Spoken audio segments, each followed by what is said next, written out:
On nous dit que les étudiants doivent faire leur juste part et payer plus de frais de scolarité.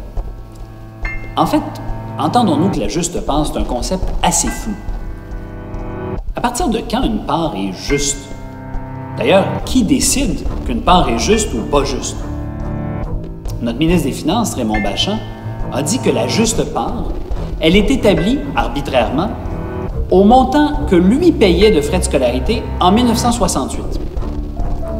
Est-ce que c'est vraiment juste? En 1968, le système universitaire du Québec était très différent de celui d'aujourd'hui. Il était minuscule et réservé à une élite de bien nantis. Si on se compare plutôt à 1978, quand on a bâti le réseau des universités du Québec, et qu'on regarde non seulement le montant des frais de scolarité, mais le temps de travail qu'il fallait pour les payer, ces frais de scolarité-là, au salaire minimum, eh bien, on se rend compte qu'il faudra travailler 2 fois plus longtemps après la hausse pour payer les frais qu'en 1978.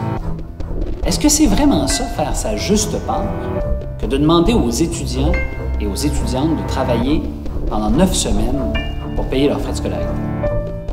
D'ailleurs, il est assez difficile de savoir qui fait sa juste part grâce aux frais de scolarité, parce qu'ils sont les mêmes pour tout le monde, peu importe le niveau de revenu et peu importe l'argent qu'on va faire en finissant ses études. On peut par contre utiliser un autre système, qui est beaucoup plus juste et qui est fondé sur la capacité de payer des individus. Ça s'appelle l'impôt sur le revenu. Grâce à l'impôt, plus on est riche, plus on contribue à la société.